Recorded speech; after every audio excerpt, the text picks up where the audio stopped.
Bonjour Brigitte Bonjour Sarah. et bonjour à tous. Très heureuse aujourd'hui d'accompagner, j'allais dire ça, c'est rigolo, d'accueillir Brigitte, qui est une ancienne élève de la formation Sophro-Énergie et qui a aussi suivi la formation Harmonisation énergétique. Alors, Brigitte, en fait, va nous expliquer un petit peu qui elle est, pourquoi, qu'est-ce qu'elle a appris qui lui plaisait dans cette formation, enfin plein de belles choses. Et aussi, à la fin, vous allez avoir un super cadeau, comme à chaque fois. J'adore. Elle va nous faire une méditation guidée pour nous aider à mieux gérer nos émotions. Donc, méditation guidée qui est à la base issue de la formation harmonisation énergétique et avec le manteau divin qui va vraiment venir apaiser, on va se sentir super bien. Donc, j'ai hâte. Alors, du coup, Brigitte, est-ce que tu peux nous dire ce que tu faisais avant de faire la formation Sophro Énergie? Alors avant de faire la formation Sophro Énergie, donc j'étais chargée de planification dans une société qui faisait de la formation en sécurité routière pour des entreprises. Et donc j'étais licenciée économique et j'avais en tête, suite à un bilan de compétences, de m'occuper, j'étais amenée à m'occuper des autres. Je n'avais pas vraiment d'issue, trouver vraiment ma voie à l'issue de ce bilan de compétences, mais il en est ressorti que j'étais tournée vers les autres. Et quand j'étais licenciée, je me suis tout de suite dit, une porte se ferme et une autre va forcément s'ouvrir. Et de là est née mon idée de coacher des gens. Donc au départ, j'ai pensé beaucoup aux aidants, hein, parce que c'est une population dont on ne s'occupe pas beaucoup. On s'occupe des malades, mais les aidants, je trouvais que c'était une population qui méritait d'avoir de l'attention. Et en recherchant des formations, eh bien, je suis tombée dans la marmite Univers d'être. Mm. Et je ne le regrette pas parce que j'ai pu faire, grâce à à cet organisme, eh bien, des formations, donc PNL, sophrologie, énergie. Et c'est vraiment, ça m'a beaucoup plu. Je me suis dit, je suis sur le chemin, c'est ma voie.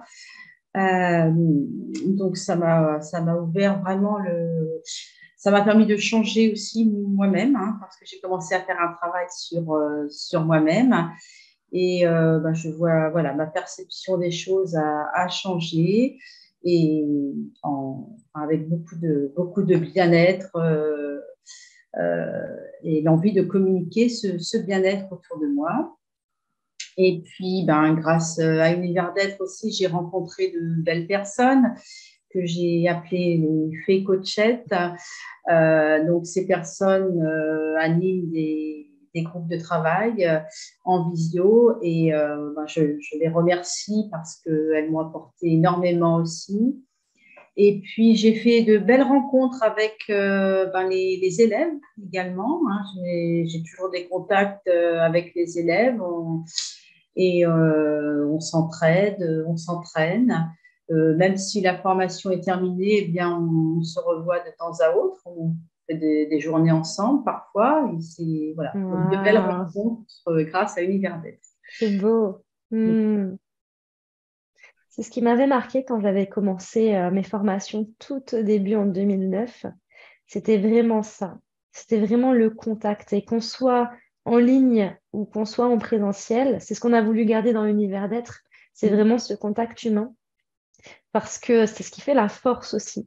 C'est ce qui fait que des fois, quand on va pas bien, eh ben, on oublie ce qu'on a appris et que c'est toujours cool qu'il y ait une personne pour nous dire, mais t'as pensé à faire ça? Ah bah non. Voilà. Et ça fait des rappels et puis ça nous permet vraiment de monter encore plus haut. Donc c'est chouette. Voilà, et quand on n'est pas bien, quelquefois, on se fait un soin l'une à l'autre, ça peut Ouais. arriver. Et puis, la formation est toujours ouverte, donc on est en perpétuelle formation, hein, Hmm. Oui, Mm. c'est beau. Et quelles sont les pépites que toi, vraiment, tu t'es dit, ah oui, ça, je garde dans la formation. Tu sais, il y a tellement de choses on ne se souvient pas tout de suite, mais il y a Oui. toujours deux, trois exercices où on se dit, waouh, celui-là, j'adore, quoi. Voilà, toujours là. Alors en PNL, tout d'abord, la posture observateur, quoi. Être observateur de sa propre vie, de ses émotions, qui permet de prendre du recul, quoi qu'il arrive. Eh bien, voilà, on est en position d'observateur et les émotions négatives, on leur met un filtre. C'est comme si on leur mettait un filtre.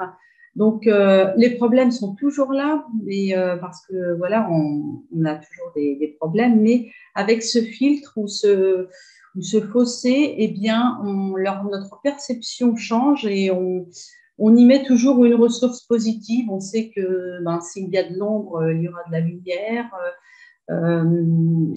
Voilà, on a toujours une ressource positive face à un quelconque problème. Et ça, c'est vraiment c'est quelque chose que j'ai retenu et voilà, qui m'aide à dépasser, à surmonter plein de choses et rester, voilà, dans une position positive, quoi qu'il arrive. Et à le transmettre également, bien sûr. Ouais. Et en fait, quand Brigitte, tu parles de PNL, donc tu parles de la formation coach du changement. Coach du changement, voilà. Ça s'appelle coach du changement, pardon. Oui, mais effectivement, il y a beaucoup d'exercices de techniques de PNL à l'intérieur. Voilà, oui, dans cette formation. Oui. Et du coup, qu'est-ce que donc tu es installée là? Donc, je suis installée donc, depuis le 1er octobre. Donc, voilà, ma structure donc, s'appelle Bienveillance Thérapie. Donc, je propose des ateliers, donc PNL, de la sophrologie aussi en individuel ou en collectif. J'ai commencé à faire des séances de sophrologie collective à l'extérieur via mon club de sport qui m'a demandé. Je pense en faire au beau jour en extérieur aussi. Et puis, voilà, je suis praticienne Reiki aussi. Donc, oui, la PNL et la sophrologie me parlent beaucoup. On peut aussi mixer les deux lors d'ateliers, mettre les gens en position de détente et puis ensuite, voilà, leur faire d'autres exercices. C'est vraiment une boîte à outils. Toutes ces formations constituent vraiment une boîte à outils. Voilà, moi je m'imagine avec ma boîte à outils et je prends ce dont j'ai besoin en fonction des circonstances et puis en fonction de ce qui m'appelle, parce que comme tu le disais très justement tout à l'heure, on retient certains outils, pas tous les mêmes, donc c'est ce qui fait notre richesse aussi, notre diversité. On prend les outils qui nous appellent en fait. On travaille assez souvent avec les mêmes. Et c'est vrai quand on se parle entre anciens élèves, et bien on se rend compte qu'on n'utilise pas tous les mêmes, mais que la finalité finalement est la même. Ouais. On prend ce Génial. qu'ils Et le appellent. fait de revoir un petit peu ces cours de temps en temps permet à... Ah, mais oui, c'est vrai, il y avait cet exercice-là aussi. Oui. Ça permet du coup de faire des petits rappels. Donc c'est vraiment chouette. Oui, c'est chouette. Donc là, toi, quel genre de personnes quel genre plutôt de problématiques tu accompagnes en ce moment? En ce moment, alors la problématique, ça peut être du stress au travail, aussi un public un peu plus jeune face aussi à la maternité. J'ai accompagné quelqu'un récemment qui n'arrivait pas à avoir d'enfant. Donc, je lui ai fait 3 ou 4 séances. C'était il y a 3 ou 4 mois. Et j'ai appris mercredi qu'elle était enceinte. Donc, ça m'a Ouais, fait très chaud au cœur. bravo! Oh là là, Voilà. alors ça, quand on apprend ces nouvelles-là, quand Ouais. on est accompagnant, c'est Oui, c'est ça, toujours c'est une que du émotion. bonheur. Je me dis, voilà, 2, 3 ans d'attente et puis en 4 séances, et ça permet de débloquer des choses, des problématiques aussi d'argent, de difficultés dans la vie je donne des outils pour surmonter aussi ou essayer de voir de manière plus positive la situation, hein. Ça peut être voilà, des problématiques de stress face à des situations quotidiennes. Des douleurs aussi, des douleurs liées au stress, phobie aussi, phobie de prendre l'avion, j'ai eu ça aussi dans mes clients. Donc toutes sortes de problématiques Mais qui en n'en tout cas, deviennent bravo. plus, sur lesquelles on travaille et avec des ressources différentes. La ressource, chacun a sa ressource. Voilà, ça peut être une ressource olfactive, une ressource kinesthésique, donc avec le ressenti. Voilà, tout le monde trouve sa petite ressource. Voilà, pas de Wow, problème. c'est beau. Oui. Et avant de faire cette formation, tu avais déjà fait, toi, des formations dans la sophrologie, le coaching ou des choses comme ça ou pas du tout? Non, pas du tout. Non, D'accord. non. Donc, en fait, ton ancien emploi s'est terminé. Oui, Si je reformule, hein. Tu t'es dit, mais qu'est-ce que je vais faire? Tu as fait un bilan de compétences oui, qui t'a dit, ben, oriente-toi vers le bien-être pour aider les gens à se sentir mieux. C'est voilà, ça. Et puis là, du coup, tu as trouvé la formation oui. Sophro-Énergie, tu es Oui. rentré en formation et maintenant tu es installé. Enfin, je sais pas si tu te rends compte de tout le chemin que tu as parcouru. C'est juste impressionnant. Et en un an, à peine un an, hein, Ouais. euh, voilà, ce que j'aurais à dire aussi, c'est qu'il faut vraiment prendre son temps avec la formation. Hein, il n'y a pas de, même s'il y a forcément un programme, mais pas de, on ne se sent pas dans une compétition. Hein, c'est pas le premier arrivé, c'est chacun à son propre cheminement.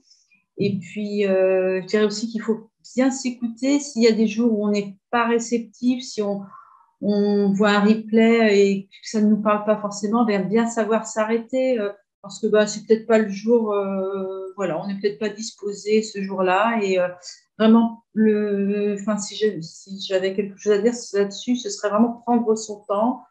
Voilà, si on décide de s'arrêter même quelques jours, eh bien, c'est pas grave, il n'y a pas Mm, d'obligation, on n'est pas timé dans la mm, formation, quoi. Et chacun évolue à son rythme, hein. C'est ce qui est vraiment, mm.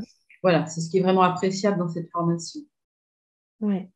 Alors, on a en fait des dates à respecter au niveau des documents, Les mais documents, comme la voilà. formation reste ouverte tout le temps, ça permet vraiment après de prendre plus de temps, de réviser, de retourner sur ses cours, etc. Effectivement, quand on suit une formation à distance, même si on a beaucoup de Zoom entre les élèves, avec des fées clochettes, comme tu les appelles, et coachettes, clochettes. Effectivement, par un moment, on peut avoir des très hauts où on se dit, waouh, là, je suis motivée, motivée, motivée. Puis par moment, c'est j'ai tellement de choses à faire dans mon quotidien que j'y arrive plus. Ok, bah, c'est pas grave, pause d'une semaine. Notre cerveau aussi, il a besoin de vacances pour intégrer les choses. Et après, vous reprenez. Il y a vraiment, effectivement, c'est important, cette notion de rythme. Après, tu parlais aussi de compétition. Il y a des personnes qui ont besoin de se sentir en compétition avec eux-mêmes. Oui, avec eux-mêmes. Ouais, donc pour ceux qui en ont besoin, bah, qu'ils le gardent parce que en fait, l'important quand on fait une formation comme ça, c'est on travaille d'abord sur nous et on apprend nous-mêmes à décoder notre propre dictionnaire intérieur avant du coup de travailler sur les autres. Et c'est ça qui est super intéressant. Alors, est-ce que tu veux bien nous partager ton cadeau du jour? Alors, mon cadeau du jour, donc, ça a été, j'en avais plusieurs, hein, mais bon, il y en a un qui m'a appelé. Hein, donc, c'est un exercice de méditation, hein, avec, donc, qui est issu de la formation donc harmonisation énergétique, donc qui est enfant intérieur, mère divine. Donc, je vais vous demander, voilà, de vous mettre bien confortablement, hein, pour ceux qui veulent suivre cette méditation. Euh, donc, on va dire que la problématique, c'est quand une émotion vous titille, quand quelque chose, vous sentez au fond de vous que quelque chose est injuste, que ça vous agace. Euh, eh bien, on contacte l'émotion ressentie. Alors, on peut la nommer un petit peu de colère, un petit peu d'injustice, ou si on ne trouve pas de nom, c'est pas grave. Et on va quand même, on va imaginer que cette émotion, c'est notre enfant intérieur. Et si c'est notre enfant intérieur, l'enfant, il peut forcément être bien. Donc, voilà, je vous invite à fermer les yeux. Voilà, sentir cet enfant intérieur qui n'est pas très bien. Et cet enfant, on va le mettre sur son cœur et on va se redresser ensuite et se mettre à présent en position de mère divine. Donc la mère divine, elle est pleine d'amour. Elle est pleine d'amour, cette mère divine. Elle a un beau manteau de lumière. Donc on se centre vraiment sur son cœur dans l'amour. Et on va à ce moment-là entourer de ses bras cet enfant intérieur. Donc on l'entoure parce qu'on veut l'apaiser. On veut vraiment apaiser cet enfant intérieur qui a cette émotion qui le dérange. Donc on l'entoure, on lui apporte tout l'amour dont il a besoin, mais vraiment tout l'amour. Et au fur et à mesure qu'on entoure cet enfant d'amour, eh bien, on sent les tensions qui s'apaisent. On, on relâche et on sent l'émotion qui se dégage dans notre cœur, dans notre corps. Et à ce moment-là, on pense vraiment à cette situation qui finalement n'est pas si désagréable, quelque chose qui s'apaise. Et on accueille. Et cet enfant intérieur apaisé, eh bien, on est complètement détendu une fois qu'on a apaisé cet enfant intérieur. Et à chaque fois qu'on ressent une émotion, eh bien, on peut la poser sur son cœur et en entourant cette émotion, de tout ce manteau de lumière, de tout cet amour, eh bien, on s'apaise et on dénoue les tensions.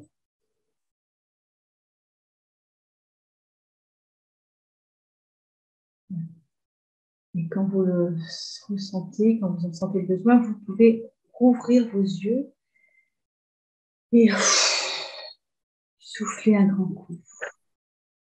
Et cette émotion positive, eh bien, elle fait encore effet. Elle travaille encore en nous un petit moment. Et vous sentez en pleine forme. Génial. Waouh. C'est impressionnant. C'est impressionnant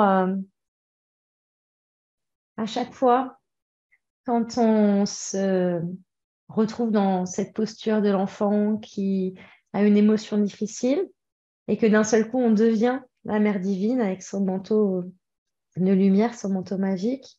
On prend complètement une autre posture, on le sent dans le corps, on devient comme si on Voilà. devenait plus grand, comme si on devenait plus posé.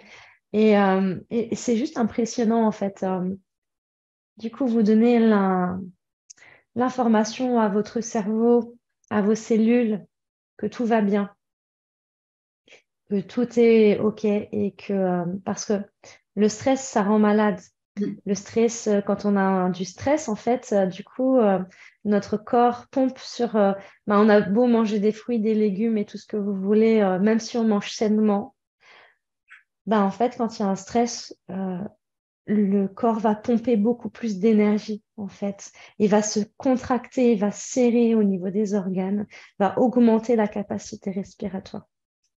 Et en fait, c'est pas bon pour le corps physique. Ça nous fait vieillir plus vite et surtout, comme on est fragilisé, on attrape plus vite la crève, le rhume et enfin tout ce qu'il peut y avoir comme microbe. Donc, plus on fait cette technique de venir s'apaiser et plus on libère en fait le stress et plus le rythme respiratoire ralentit, les organes se détendent et l'énergie peut beaucoup mieux circuler. Donc ça, c'est très, très important de faire ces petits exercices régulièrement. Bah, merci Voilà. Et ce que beaucoup. je voudrais ajouter, c'est que les exercices sont tous très simples aussi. Il n'y a pas de, voilà, on a le protocole n'est pas démesuré, tout est simple et bien, voilà, c'est bien décortiqué, bien décrit. Donc, c'est ce qui est impressionnant aussi, c'est qu'avec des choses simples, eh bien, on a des résultats qui sont vraiment remarquables, quoi. Donc, il n'y a pas besoin Hmm. d'avoir eu une vie antérieure avec des formations et des formations. Je veux dire, c'est à la portée de tout le monde. Hein. C'est vraiment, voilà. Et quand on fait quelque chose avec amour, quand on le fait avec son cœur, eh bien, tout roule. Ouais, c'est tellement beau. Mm. Eh ben, ça me donne envie de rester, tu vois, dans cette Voilà, dans cette position, posture dans d'amour, cette avec, on belle arrive à tout énergie. avec l'amour. Ouais. Et, et plus on est dans cette posture-là, et plus du coup, bah, les choses autour de nous deviennent plus simples, deviennent plus faciles, plus Tout nous douces. sourit. Ouais, c'est ça. En fait, c'est le truc de pas se laisser happer, en fait, par les événements de la vie ou par les émotions, mais vraiment OK, elles sont là, je les accueille, je les nourris, je les aime, et ça y est, c'est bon, ça s'apaise maintenant. Ça a été entendu, en fait. Merci. Merci, Sarah. Donc, je mettrai le lien de ton site dans la description, le lien du site aussi où vous pouvez trouver les formations. Et ben voilà, mettez en commentaire aussi comment vous avez trouvé cette interview, cette séance, et avec la fée Brigitte. Et je On vous dis est à toutes très des fées. bientôt. Oui, on est toutes des fées. À bientôt. À bientôt. Au revoir.